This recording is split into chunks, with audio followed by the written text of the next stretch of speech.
All right, Shalom. First and foremost, I'd like to start off giving all praises and blessings to Yahweh, Bahashem, Yahweh Shai, Bahashem, Racha HaKodash.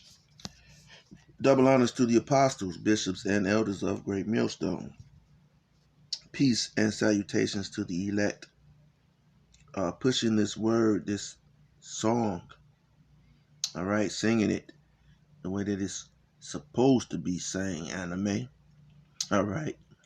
In all truth and in sincerity, risking life and livelihood in doing so, especially in these days and times. All right. And shalom to the women and children who watch and who learn as well. Um, um, this is going to be another quick lesson. All right. People, you know, don't understand the importance of prophecies. All right. And they could be confusing, all right? They could be, pretty boring, all right, at times, all right? Some of the history, okay, I would say, that's related to the prophecies is pretty boring, all right? Because you have to go into, Edomite history, all right, which, we share history alongside with Esau, all right, especially in the ancient times. But to show you the strength and the power of the scriptures of the book, the Bible, okay, as the scriptures say, there's no book that can compare to the Bible, all right, roughly paraphrasing the scripture, all right. There is, no other book that could match, okay, with the prophets, all right, that are contained in the Bible, all right, the prophecies that are given. No other book does that, okay. The Quran doesn't do it, okay. And so you have people say, oh, this is all up to interpretation, okay. You have those type of people, and if you're going to say that, hey, you could say that, okay. You could say that you could say a lot of things, all right. Ultimately, this is about faith, all right. This is about faith in Yahweh, Bahashem, Yahweh Shai, all right. Now, we know that what we're teaching, okay, is the truth, okay, 100%, all right, according to the scriptures. So, if someone else comes up and, they say, no, it's not, what well, we have to see what you're teaching, okay, understand that, okay. Let's go to your channel and you give us what you've already been teaching. Don't just come up, out the clear blue, and, you have to go, in depth in what you've been teaching. All right. So anyway, I'm still on the America is Babylon. All right. So what I've been doing with the last couple of days is I've been, focusing on, terms that, you will hear a lot, like Babylon the Great. We call America Babylon the Great. Okay, that's one place that America is spiritually. Okay, America is spiritually, spiritually Egypt. Okay, America is spiritually Sodom and Gomorrah. All right, and America is spiritually Assyria. Okay. So you'll hear us going into some of these scriptures and saying certain things. Well, certain other things didn't happen until until the time that we're living in. Okay, so they didn't take place in the ancient time. And you will have people who come up and try to say, oh no, they happened then, but they can never show the proof. Okay, they don't have the proof. All right.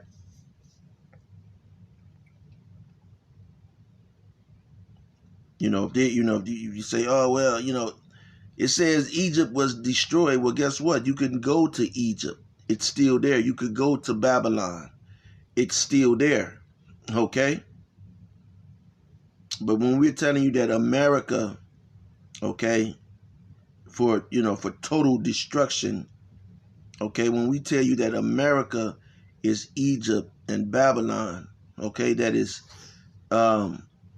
fitted for total destruction, well then, guess what? This is something that, you may witness with your own eyes, and you're going to see it coming. You're going to see it happening. All right. But anyway, I'm going to, switch gears, okay, to this today, Rome, okay, and I'll get back to Babylon, and I'll jump around to different ones, quick lessons. But anyway, just wanted to spotlight on a scripture, all right, and this is 2nd Ezra 11 and 13, all right, and it says, then saw I a dream, and behold, there came up from the sea an eagle, okay, which had 12 feathers, 12 feathered wings, and 3 heads, all right, and I saw, and behold, she spread her wings all over the earth, and all the winds of the air blew on her and were gathered together. And I beheld, and out of her feathers there grew other contrary feathers, and they became little feathers and small. Okay, so this is talking about Rome, all right? But again, America is Rome. All right, now the significance of this scripture, okay, is to show you that America, all right, is fashioned also after Rome, okay? And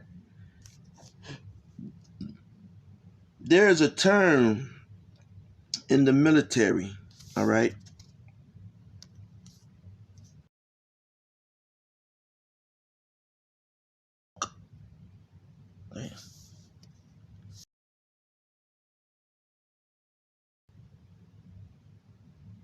According to Wikipedia, in politics, a war hawk, or simply hawk, is someone who favors war or continuing to escalate an existing conflict as opposed to other solutions.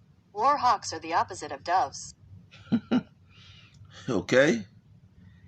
So Israel is compared to the dove, right? Well, guess what? Esau, all right? Look at this. And it's, Esau is compared to a war hawk, okay? Red hawk, okay? What you could say, it's more mahogany, but but Esau is red, all right? And so you have these war hawks who are in place today, reminiscent of Rome, okay? Remember the scripture says, the beast which is not yet, or roughly paraphrasing the scripture, all right? And that's talking about America, okay? Babylon the Great, or modern day Rome, okay? And so I'm going to play a little video, all right? And this is something that I remember, all right? You see these beefs and these wars that are coming. No, man. You think these little countries are starting these wars, are starting these conflicts, okay? And it's not them. Okay. This goes back, matter of fact, let me um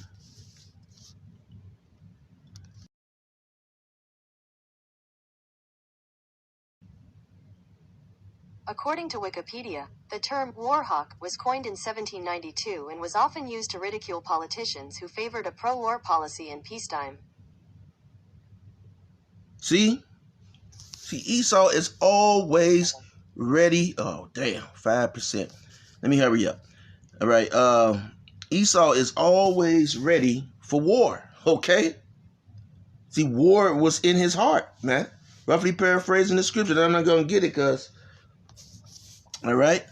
So favored a pro-war policy. Okay. Historian David R. Hickey found 129 uses of the term in American newspapers before late 1811. So, back then they were ready to go to war against anything. All right? War is in his heart, man. You see this shit that's going on, man. People talking about an invasion. They're talking about an invasion and civil war. I mean, if it does come to a civil war, okay, which martial law and civil war is going to come, okay, it's the government that will be instigating this war here in America, because guess what? The American citizen is the number one enemy of the state, okay? And and that's led by those of us who are pushing this truth is number one, because we're bringing out the facts of the matter, all right, through the scriptures, the prophecies, all right. Number two would be your gun rights Edomites, okay, and they're flooding the border, and so you're gonna have a situation to where which you were already on the brink of, these Edomites just going to war in the streets with everybody, okay? Esau, Esau is already in he's getting prepared. Okay, while you niggas, spiggers, all right? And Uncle Tomahawks, all right, are at beef, are at each other's throat. Okay.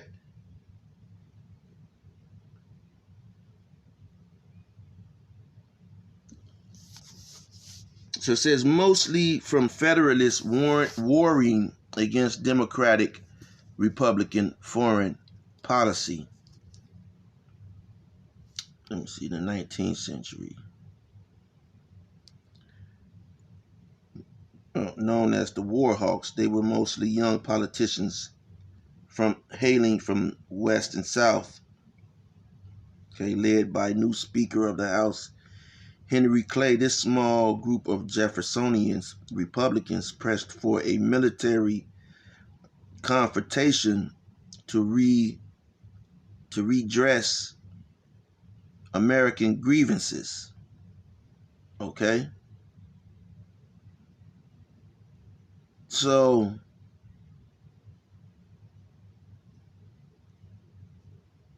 Warhawks from South Carolina. John Calhoun. This is a lot of you people who last name is Calhoun. This is your grandfather. No, I'm just joking, Young, energetic politicians, mostly from the South and West, known as Warhawks, initiated legislation designed to steer the United States towards war. Leaders of this group included Henry Clay of Kentucky and Felix Grundy of Tennessee. All right. So these Warhawks, they're in, they are, the lapdogs of the Illuminati. All right. because this is not going to be a long video. All right. So, which brings me back to this video. All right. And I'm going to show you, okay. Now you seeing a puppet, okay, standing before the people, giving you a speech that was pre-written, okay, by someone else. Okay, he's delivering a decree all over the world. Okay, wherever the wind blows, this, you know, in the modern day term, this feather, all right, is giving a decree, okay, of what is going to lie ahead. And he's not the first one, okay? They you know, they keep it, you know, this has been in the makings for a long time, all right? So I'm going to let you hear this video.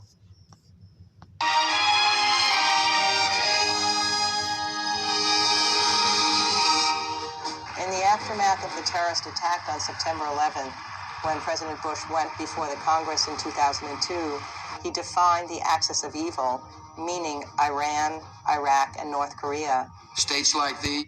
See, they've already went to war against Iraq. Okay? You know, they didn't win. They're still there in Iraq. Okay? They're still there in Iraq.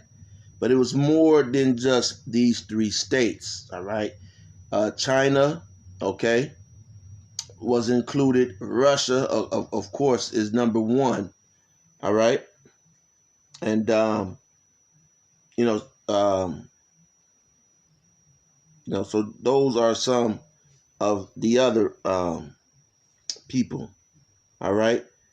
But these generals, all right, I'm going to show you. And their terrorist allies constitute an axis of evil, arming to threaten the peace of the world. Axis was such a loaded word, however, because the axis... Now look, as he's talking, this guy, he's deceased now, all right? You know, they believe that he could, you know, be one of those Jake Roman emperors. I mean Caesars, all right. But he's with it, man, because guess what? He told, okay, he's telling them that these are the people that we need to get down on, man. Okay. See, you know, they're calculating, you know, the right time, okay, when the odds are in their favor, that's when they're going to strike, okay? As the scripture says, they practice it on their beds. And when the morning is lit, roughly paraphrasing the scripture, is when they are going to make that move, okay? So, you know, we are there, man, okay? We are there. These are prophecies that are being fulfilled, and we're showing you what the scripture is talking about from ancient times, all right, to the modern time, okay? Same players, okay? Same players, man.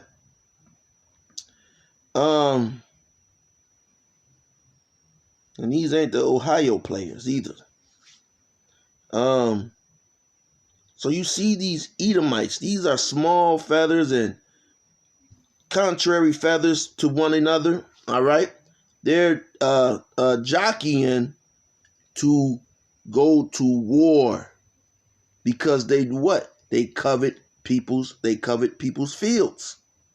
And they think that their house will continue forever to all generations. So they foolishly are thinking, even at this moment, you know, knowing that we are right, they're thinking that their houses are going to continue forever. And this is how proud they is. They just letting you know, look, we gonna fuck you up.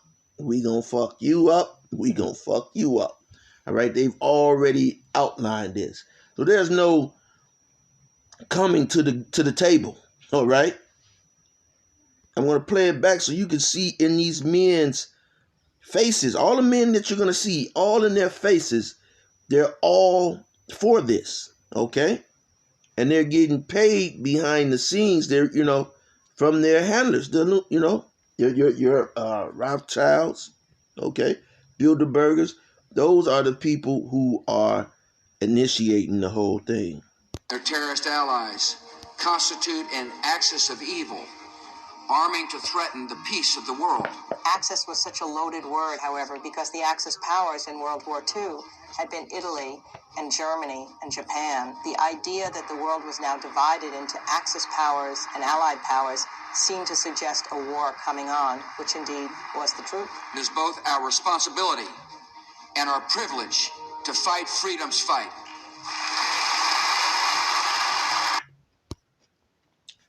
And they gave him a standing ovation for that speech, man. Look at this shit.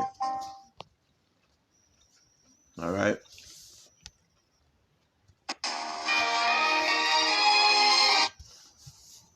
One second. Okay. Axis of evil. All right. So that's a term. McConnell, U.S. faces new axis of evil. Remember the other axis of evil was Italy, Germany, okay?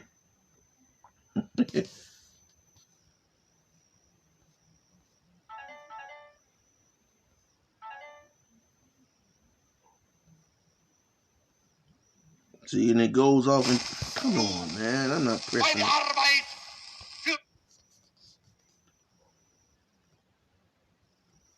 Axis of evil, see?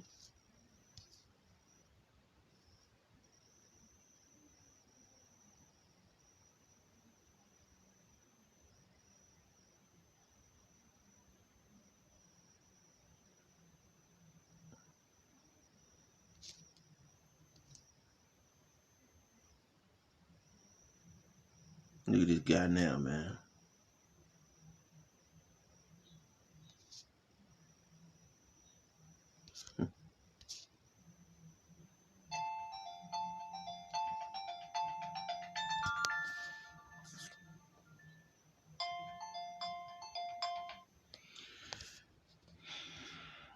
So there was a general. They didn't show the clip. But you had a general who went into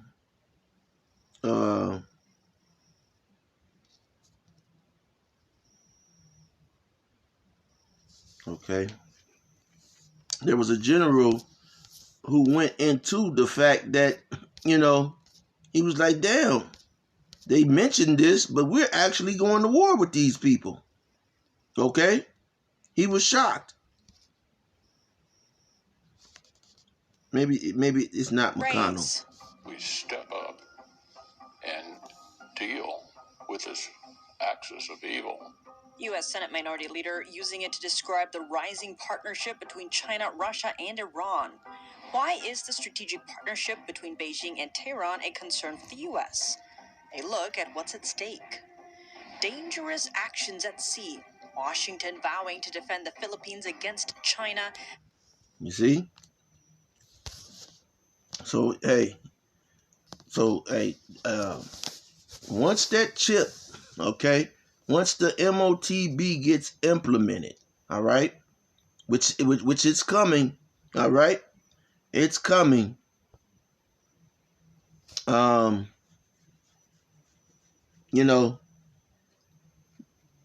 things are gonna get,